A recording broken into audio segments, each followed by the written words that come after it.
Assalamualaikum warahmatullahi wabarakatuh. Waalaikumsalam warahmatullahi wabarakatuh.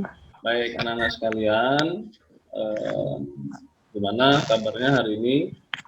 Baik, Sebelum kita belajar, saya meminta kepada salah satu siswa, Muhammad Rosidin, untuk memimpin doa dulu ya.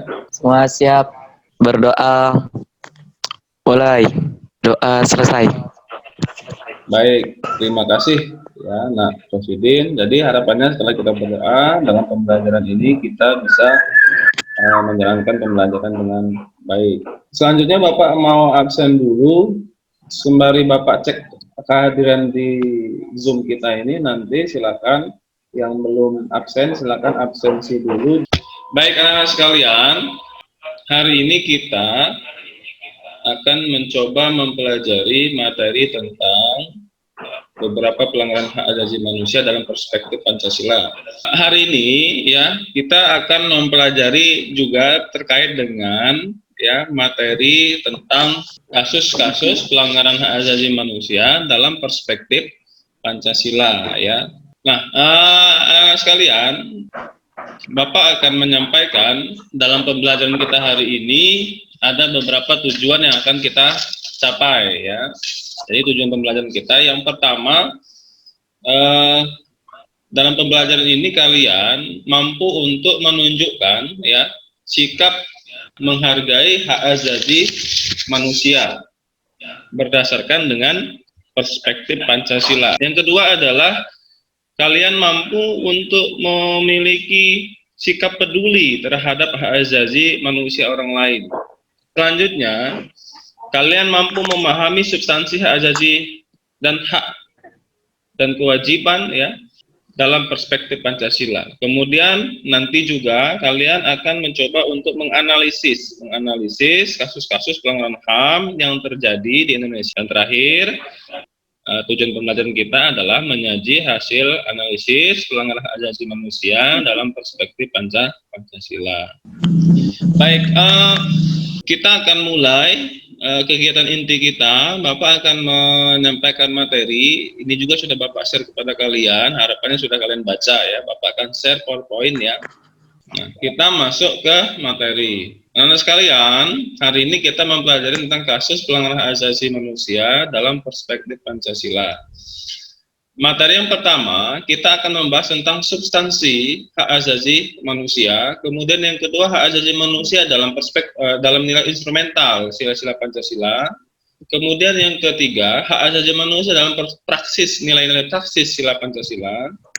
Yang keempat adalah kasus pelanggaran HAM yang ada di Indonesia maupun yang ada di mancanegara. Kemudian nanti juga kita akan coba membahas tentang bagaimana upaya untuk ya mengatasi atau menangani kasus-kasus pelanggaran HAM yang ada di Indonesia. Nah, kita masuk ke substansi hak asasi manusia ya. Saya minta kepada siapa nih? Leni, coba baca itu apa itu pernyataan itu. Hak asasi manusia. Salah satu karakteristik hak asasi manusia adalah bersifat universal. Artinya, hak asasi merupakan hak yang dimiliki oleh setiap manusia di dunia tanpa membeda-bedakan suku bangsa, agama, ras, maupun golongan. Pancasila merupakan ideologi yang mengedepankan nilai-nilai kemanusiaan. Pancasila sangat menghormati setiap warga negara, bukan warga negara Indonesia. Perlu Bapak jelaskan lagi bahwa setiap manusia yang ada di dunia ini memiliki hak asasi manusia dia. Karena pada prinsipnya hak itu adalah salah satu bagiannya adalah hak untuk hidup. Nah, bagaimana Pancasila? Nah, Pancasila merupakan ideologi yang mengedepankan nilai-nilai kemanusiaan. Maksudnya adalah bahwa Pancasila ini sangat menghormati, menghargai, dan menjunjung tinggi nilai-nilai kemanusiaan. Nah, selanjutnya sekalian, kita akan membahas tentang ya hak asasi manusia dalam nilai ideal Pancasila, ya kan? Apa hubungannya antara hak asasi manusia dengan Pancasila? Ada yang tahu sila pertama apa hubungannya? hubungan HAM dengan Pancasila, sila pertama, ada yang tahu, bisa kasih penjelasan? Coba, ya, gimana?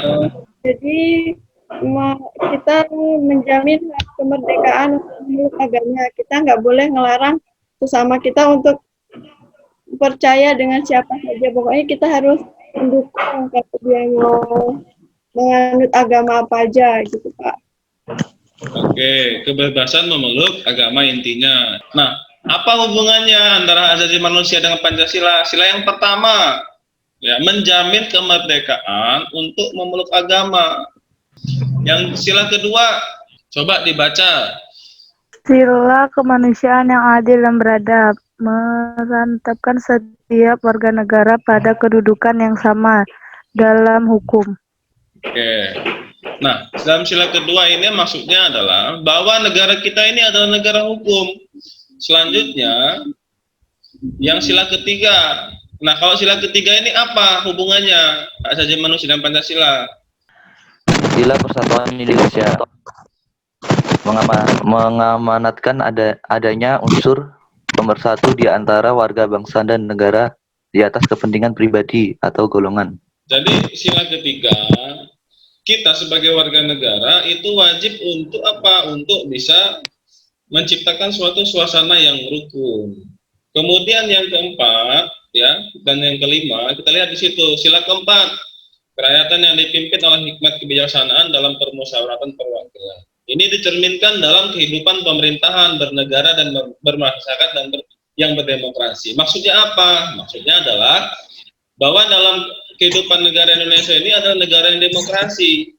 Dalam pengambilan keputusan, kebijakan yang diberikan oleh pemerintah kepada masyarakat dengan tujuan untuk mensejahterakan rakyat, maka harus mendapatkan persetujuan dari rakyat. Kenapa? Karena terahnya demokrasi itu dari rakyat, oleh rakyat dan untuk rakyat, yang tercermin dalam sila keempat. Ya. Nah, apa hubungannya Pak dengan hak asasi manusia dalam demokrasi itu? Hubungannya adalah apa? Nah, setiap warga negara itu memiliki hak untuk menyatakan pendapat. Kemudian apalagi Pak hubungannya hak asasi manusia di sila keempat? Pemilu, pilkada. Nah, kita mau memilih bupati nih, ya. Kalau kita milih bupati, apa haknya warga negara? Apa haknya kalian sebagai siswa di Waikanan? Memilih pemimpin, memilih bupati. Itu hak kalian dalam sila keempat ini. Menyatakan pendapat untuk memilih pemimpin melalui sarana pemilu. Nah, itu salah satu hak asasi kita.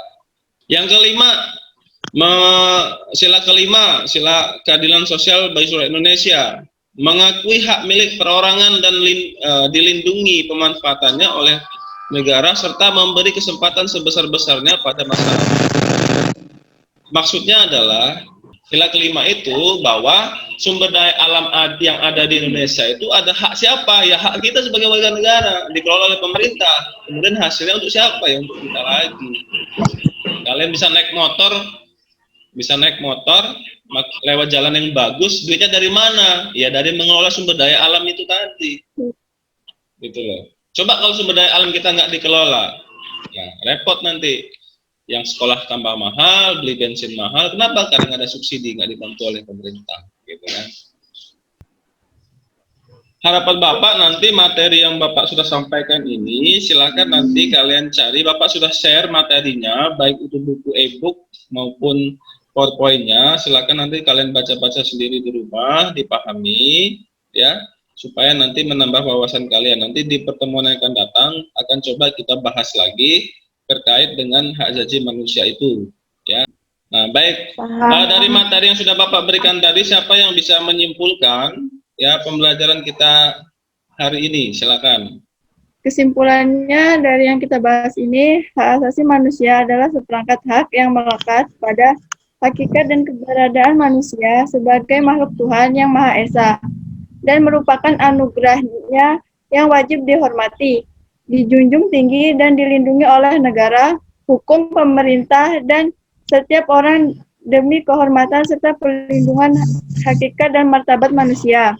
Pemahaman-pemahaman ini, kesimpulan ini silakan nanti kalian cari sendiri materinya yang ada di berbagai macam referensi. Bapak juga sudah share juga buku, e-book, dan juga Bapak sudah share PowerPoint supaya nanti mempermudah kalian untuk mempelajari materi. Baik, ada pertanyaan sampai di sini? Kalau nggak ada, saya pikir pertemuan kita yang pertama ini kita cukupkan dulu sampai di sini. Saya minta tolong sebelum kita selesai pelajaran ini, si Hidayat dipimpin doa sebelum kita selesai pembelajaran ini. Silakan. Baik, terima kasih sekalian. Tetap jaga kesehatan. Kalau keluar main, tetap jaga protokol. Kemudian hati-hati, jangan sampai ada hal-hal yang dapat mengakibatkan kita ya lalai terhadap dengan kesehatan ya, supaya nanti belajar kita tetap lancar. Terima kasih sekalian, sampai jumpa di pertemuan selanjutnya. Bapak Heri, assalamualaikum warahmatullahi wabarakatuh.